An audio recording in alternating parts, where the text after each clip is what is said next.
জাদু যেভাবে আমাকে স্টক হওয়াতে বাধ্য করে। কথা হচ্ছে, আমি আগে কয়েকটি শর্ট ভিডিওতে বলেছি যে আমি কিভাবে একদিন রাতে প্রচন্ড স্বপ্নের মতো। তো ওই দিন ভয় পাওয়ার পরের সকালবেলা ভোরবেলা আমি নামাজের আগে গোসল করে নামাজ পড়ছি, ঘুমিয়ে গেছি। ঘুমিয়ে যাওয়ার এক পর্যায়ে আমি আবার উঠছি, জাগনা হওয়ার চলে যাই এবং তাদের বাড়িতে আমি তাদের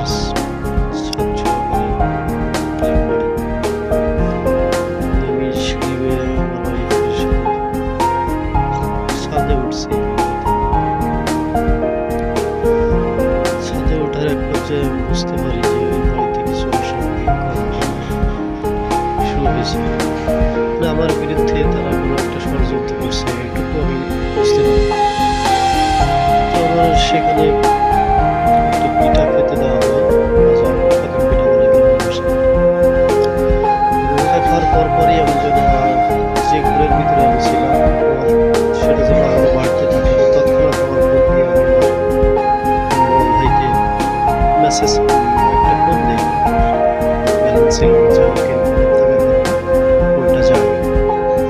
তো একটু বাদেই উনি আমাকে ব্যাক করে, তখনই আমি তাকে বলি যে না, তুই চলে আয়, আমি বাড়িতে আছি, আমার একটু সমস্যা আছে বেশ খানিকটা, তুই যাতে তাড়াতাড়ি করে চলে আয়। তো এটা বলার পরই আমার মনে হচ্ছে যে আমার পারিবারিক যে জায়গা ঝামেলাটা চাচার সাথে কিছুদিন সংঘর্ষের রূপ নিতে যাচ্ছে। এই জন্য ঘরের ভিতরে দেখতে পাচ্ছি যে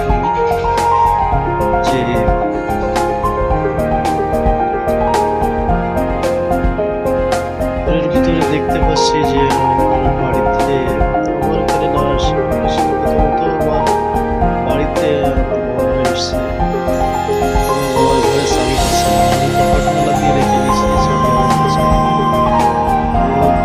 বাইরে থেকে এসে আগে আমার পাশের রুমে থাকে, তো আমি গেটে তালা দিয়ে আসছি, আর ঘরের ভিতরে আমি দেখতে পাচ্ছি। তারপর যে শুনতেছে যে আমি অসুস্থ, তাড়াতাড়ি গেট খোলার চেষ্টা করে।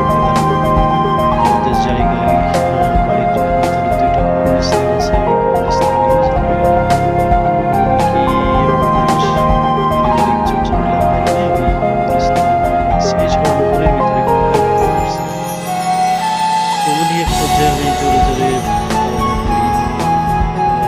যতদূর যাই, তারপরে মনে হয় যে ঘরে ফিরে আমাকে বাঁচাতে আসছে। তো আমি তো আমার আওয়াজ এতটা বাড়িয়ে দিই যাতে বাড়ি থেকে রাস্তা থেকে শুনতে পারে আমি এখানে আছি, আমার কথা শুনে সে বুঝতে পারে যাতে আমি এখানে এখন আছি। তো এমনই তওবা পড়তে পড়তে এক পর্যায়ে আমাকে এক রুমে ঢোকানো হয় এবং সেখানে ওই রুমে আস্তে আস্তে আমি যেতে চাই না রুমটাতে, আমি কিবলার দিকে হয়েও তওবা করছি। তো যখন আমাকে ওই রুমে শুইয়ে দেওয়া হয় তখনই আমি আস্তে আস্তে আমার তওবার আওয়াজও নিস্তেজ হয়ে আসে এবং এক পর্যায়ে আমি আমার জ্ঞান হারিয়ে ফেলি।